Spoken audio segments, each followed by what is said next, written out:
There. Here we go. What up? Naim, What's going on? what's up, brother? Ain't shit. Good to see you, man. You too, bro. First and foremost, man, thank you for jumping on the platform, man. My little thing I got going on called the Low Theory. I appreciate you jumping in, man. No doubt, no doubt. Um, yeah, let's get right to it, man. So on the Low Theory, we just try to chop it up, but the common theme is music. But what I wanted to say, bro, is I've known you since 2011. I would say 2011, Boston days when you used to pop up in Boston. Mm-hmm. And like when I got you on, I was doing research and I'm like, yo, there's a lot of things that I never knew prior to 2011. I felt like I just knew about you 2011 on, you know what I'm saying? So I'm like, I started doing research. I'm like, yo, I had no idea that um you had worked with Cedric, right? Yeah. I didn't know that. Like I didn't know about the FUBU snap. I didn't know about any of that, bro. Because when I met you, it was like, all right, actually, I mean, I don't know if we want to talk about how we met, but like, but anyways, that's the point. It's like, man, I started learning a lot of stuff about you prior to me actually knowing you personally. Right. You know what I'm Yeah. saying? I've been in this game for a long time, and I've done a lot of stuff, a lot of stand-up shows, and all of that that people don't know about. People really don't know about the first 10 years. They probably know about the last 10 years. You know. So I'm not the only one. This is usually how it is. Every once in a while, I'll get a message from somebody like, yo, I've been rocking with you since the FUBU snaps, but even that was like 2004 or five, and I had been in the game for 7 years already by then, and I had done things before that. But That's I crazy.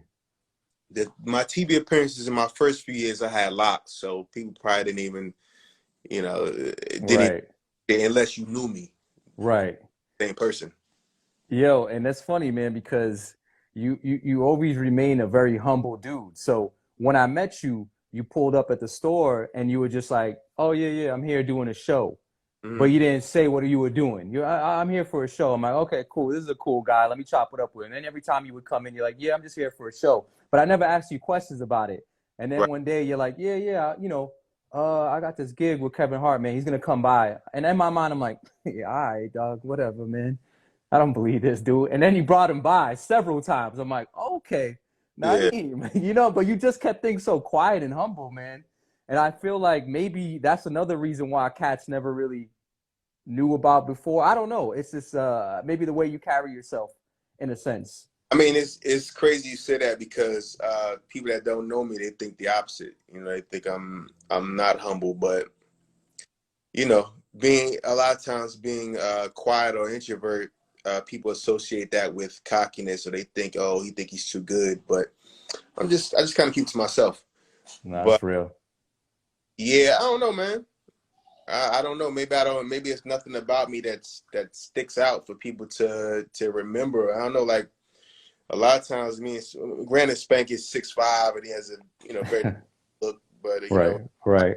all together, and people will recognize him, or they might even say like, "Yo, where's the other dudes?" And I'll be right next to him and shit. So but Damn, that's that's crazy. that's just how he carries himself, and I'm just like I'm in the cut type person.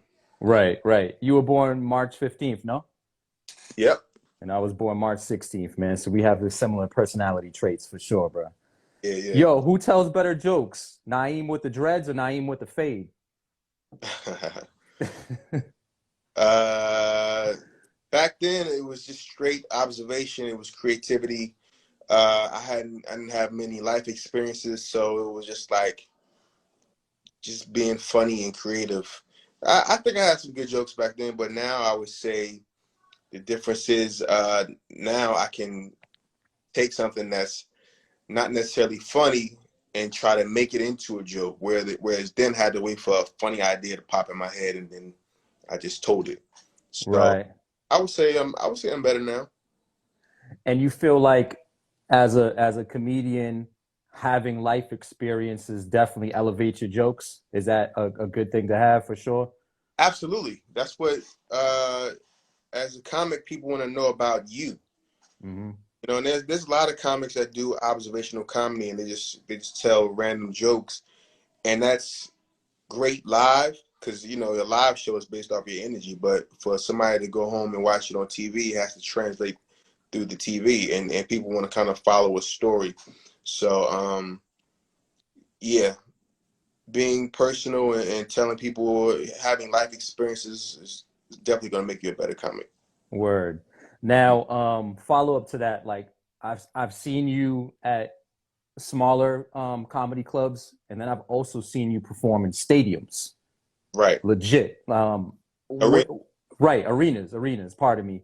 Um, which type of setting do you prefer the most between those two? The arena, definitely. I prefer arenas be for multiple reasons. One of the thing is you don't have to connect with the audience because there's so many people. Uh, I like having a big stage because it challenges me to actually perform. Whereas if I do a comedy club, the stage is small and I kind of find a little space and I'm just in the pocket. But with Hmm. the stage, it's like, all right. But before we're doing arenas, we're doing theaters, and I'm like, all right, let me see if I can work the stage a little bit. And I start working it. And I'm like, all right, I'm gonna get him some. I'm gonna get him some. I'm gonna get him some. And I saw my response start to get better. And then we started doing arenas. The last tour we did in the round, which basically means that the stage is in the middle of the arena. Yep. People are all around them. So that was dope. And I like that. It seems like it would be weird, but I like that because we have this huge screen above us. And Mm-hmm. then we build this chemistry with the cameramen, and they like know when to do close-ups and all that stuff. So when I'm doing an arena show, like I live off of facial expressions. And when Mm. I got the camera zoomed in on me, like I get so many extra laughs like that. So it's easier. Right. That makes sense. That makes sense. I mean, you kill it on both venues anyways, but I was curious about that for sure, yo. Yeah. Now, Plastic Cup Boys, right? hmm I've always thought it was just you and Spank, but is it Joey Wells too? Joey doesn't tour with us, but he when we go out with Kev, then he hosts the show, and then he also did the special with us. So yeah, everybody that's on the radio show is a plastic. Everybody in our crew is a Plastic Cup Boy, but when it comes to touring, it's just me and Spank. Okay. Okay. Have you and Spank ever reached out to Solo Cup for a sponsorship? So we reached out to him, but somebody did, and the guy, the guy, the creator, the CEO of Solo, whatever, he Yeah. passed. Oh, He suggested to the guys that we start our own. We start on because Hefty has one, Target has, Walmart, every right. Red Cup, Yo, that's a good idea. yeah. So if we do our own and we, the our name is it's copywritten, so nobody can steal Plastic Cup Boys. So we could put PCBs on the cup and all that stuff, and they would kill. It's easy Oh money, yeah. easy, Definitely. but Definitely. the powers that be, i.e. Kevin, he has to decide that that's worth it to him. It sounds like a good idea to me. So, Kevin, if you're hearing it, man, sign that off. Yo, I was gonna say, okay, fast forward a little bit. You got the gig on assisted living Mm, because I remember when you were first talking about that, kind of hinting at getting the show.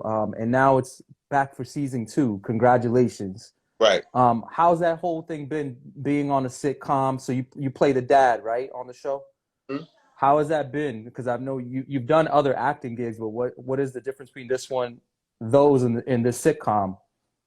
Well, first the difference is sitcom versus regular show is multicam versus single cam. Single cam is basically when you have one camera, and then like they'll film from behind me facing you, and then they switch it and they get my POV, and then they might do a wide and all that. Where Mm-hmm. multicam is just like 4 or 5 cameras, and then they just you on this stage, and everything is you facing the audience, the screen or whatever, and you have multiple cameras.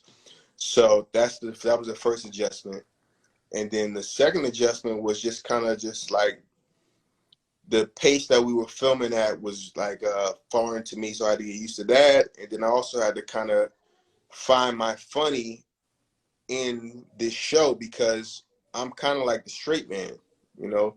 You got Anthony Brown, you got David Mann, who like are the comic relief, and I had to find a nice balance to where I can still have some funny. And you know, season one was it was difficult for me, but you know, season two, season three, I got the hang of it, and I'm looking forward to people seeing it. Dope, man. And do you guys see Tyler Perry at all? If and First season, in the second season, we had Mark Swinton and Derek Deuce. They directed season two and three, but TP still he showed his face one day, and then you know I saw him a couple times on the you know, just at the studio, just out and about. You know, we chopped it up for a second, but yeah. as far as like because you said, you know what I mean, you're trying to find your funny. Do you have any input as far as the writing process goes, as far as the script at all? Like maybe some adding any input to it?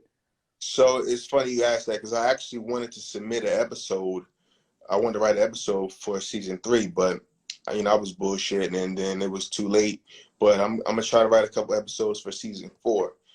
But as far as like what we've done so far, no. But they give us a lot of freedom with ad libs, you know. So if I have lines I want to change, or you know, just, they let me make the script my own, and those are going to be the biggest things when it comes to me being better on season two and season three, just kind of just making it my own For sure.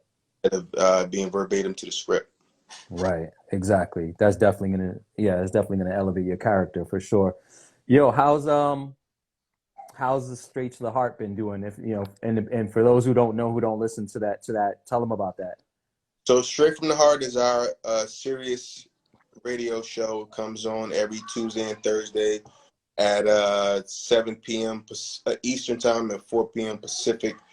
And it's going great, man. It's going great. You know, we got it's 6 of us on the show, so people listen to the show and they have their favorites. You know, like one person might love me, one person might hate me, and it's just like it's what make people tune in.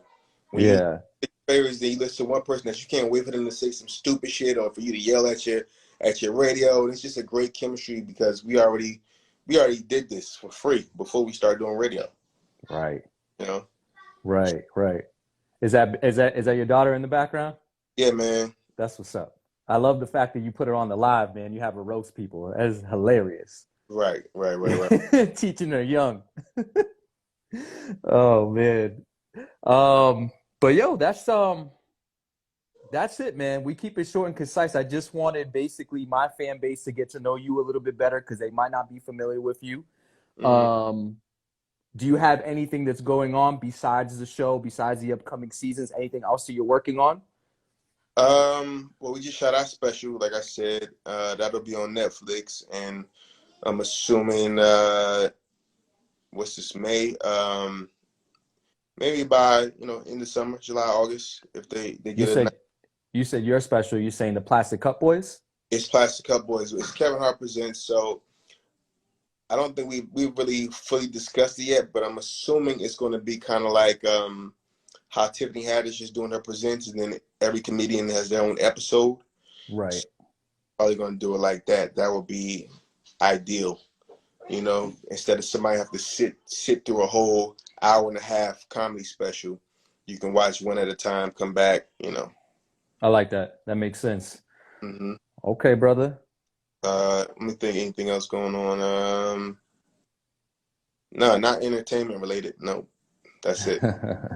How's the new whip?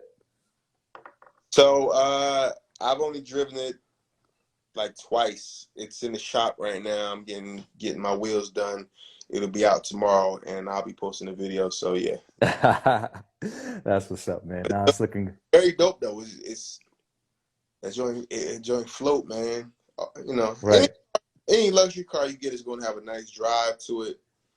But right. of course, a new car is going to have an extra nice drive to it. But it's just it's a little bit something different about that joint. Yeah, I mean that car compared to, I mean we don't got to name the names, but that car compared to your last one, this is a luxury vehicle, but it has that power. It's a sport lugs, no? You can talk about what it is. I don't care. I'm just saying, like, it's definitely a lot heavier of a vehicle than the last one you had because you got the Bentley now, right? Right. Right. It's a lot heavier, but it still has that much more horsepower. It got so it's I have a V8. My Aston is a V12. So Okay. it's a different level of power and it's a lighter car, like you said. So the Bentley is a little heavier Right. and the acceleration on that joint it's about 500 some horsepower. You know, it got nice horsepower, but because of the weight and the acceleration on it is not crazy, Exactly. but like you could easily be doing 90 and feel like you're doing 40 because You're it's just floating. hmm? Yeah, you're just floating. What about muscle cars? You got one? Nah. You know, well, I mean, I got Uh, a Corvette. You mean an old school or yeah, yeah. I'm talking about right. I'm talking about 60s, 70s. My nah? uncles are heavy on those. I had that '69 GTO. I gave it back to Kev. You gave it back to him. Why? I didn't want it. I didn't want no old school car, man. I like modern stuff. I don't like old nothing. I Mm. to I don't like going to the UK because everything looks old. I don't like looking shit, bro. I like everything super modern. I like having a push start. I like having a big ass screen in the car. Right. Uh, I just don't like old stuff. That's interesting, man. He said, I don't like going back to the UK. Don't drive nicely. Um, you know, it didn't have the bench seats. It had two seats, but you know, when you turn a corner, like it's really no middle console, so you be like falling into the fucking passengers. Right. You You had know, the GTO, but I'm saying though, didn't you have it modified enough where you can at least like, you know that you're gonna go 0 to 60 quickly. You know what I'm saying? Just that sound though. That sound is so pure in those cars though. and man, you walk past one of them. Don't be on a motorcycle behind an old school. You might fucking die from the exhaust. That's true. I That's true. I like I got the power steering done. I got fuel injection. I put a little system in it, but and it was a stick, which I like to drive. Pause. I like to drive a stick. Like my Corvette is a manual, but that joint, You got a newer Corvette? What year is it? I got a 2014. Okay. Yeah, I Okay. don't. Okay. It's just been in the garage. It got like 19,000 miles on it. I'm gonna save it for like when my daughter graduates from high school. I'm gonna give it to her as a present. She'll have a Right. little classic car. It'll be Right. 20 years old by then. Right. Right. For sure. For sure. Dope, man. But listen, that's about it. I'm about to catch this Suns game. Catch my man Devin Booker. They Probably look, throw. They're looking real good. You know, I'm a Celtics fan, but I'm here in Phoenix, so I might as well root for them because they're looking good, man. yeah. Um, yo, let's definitely chop it up off the air. I appreciate you again jumping on the low theory, brother. It's great seeing you. It's been a while. And just keep up your success. Keep it rolling. I love Thank to see it. you too, man. Keep doing your thing. All right, brother. Be good. Later. Peace.